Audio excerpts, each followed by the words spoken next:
Hi, PCE. My name is Miss Urick. I'm a student teacher in Miss Keisner's third grade classroom.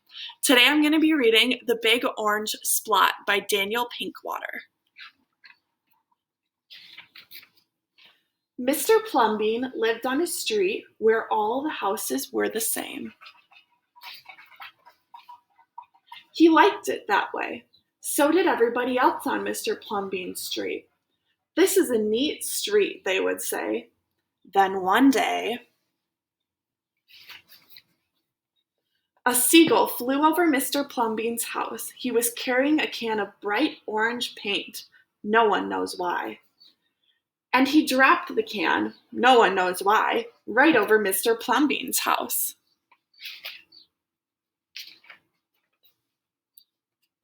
It made a big orange splot on Mr. Plum Bean's house. Oh, too bad, everybody said. Mr. Plum Bean will have to paint his house again. I suppose I will, said Mr. Plum Bean. But he didn't paint his house right away. He looked at the big orange spot for a long time. Then he went about his business. The neighbors got tired of seeing that big orange spot. Someone said, Mr. Plum Bean, we wish you'd get around to painting your house. Okay, said Mr. Plum Bean. He got some blue paint and some white paint, and that night he got busy.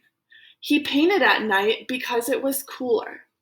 When the paint was gone, the roof was blue, the walls were white, and the big orange spot was still there. Then he got some more paint. He got some red paint, yellow paint, green paint, and purple paint. In the morning, the other people on the street came out of their houses. Their houses were all the same, but Mr. Plum Bean's house was like a rainbow. It was like a jungle. It was like an explosion.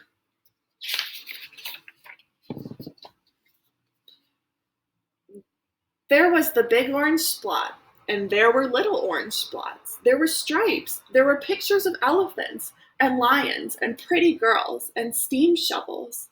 The people said, Plum Bean has popped his cork, flipped his wig, blown his stack, and dropped his stopper. They went away muttering. That day, Mr. Plum Bean bought a carpenter's tools.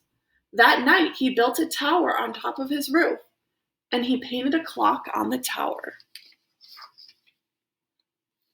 The next day, people said, Plum Bean has guessed his mush, lost his marbles, slipped his hawser.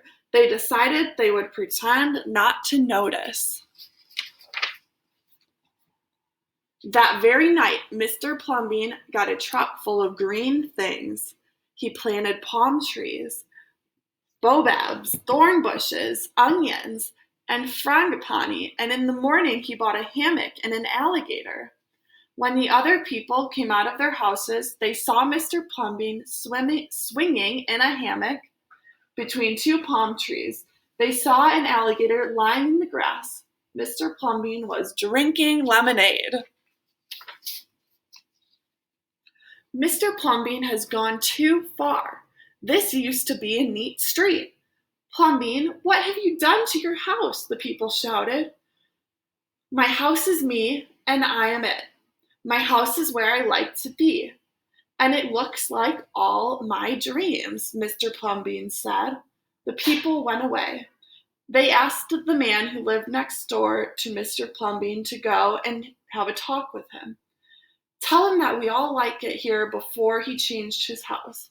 Tell him that his house has to be the same as ours so we can have a neat street. The man went to see Mr. Plum Bean that evening. They sat under the palm trees drinking lemonade and talking all night long. Early the next morning, the man went out to get lumber and rope and nails and paint. And when the people came out of their houses, they saw a red and yellow ship next door to the house of Mr. Plum Bean. What have you done to your house? They shouted at the man. My house is me, and I am it. My house is where I like to be, and it looks like all my dreams, said the man, who has always loved ships. "He's just like Plum Bean," the people said. "He's got bees in his bonnets, bats in his belfry, and knots in his noodle." Then, one by one, they went to see Mr. Plumbean late at night. They would sit under the palm trees and drink lemonade and talk about their dreams.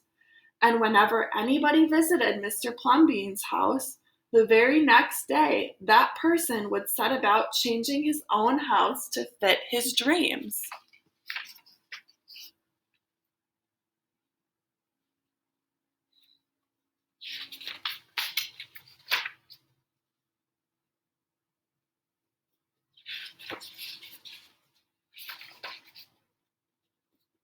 Whenever a stranger came to the street of Mr. Plumbean and his neighbors, they would say, "This is not a neat street." Then all the people would say, "Our street is like us and we are it. Our street is where we like to be and it looks like all our dreams."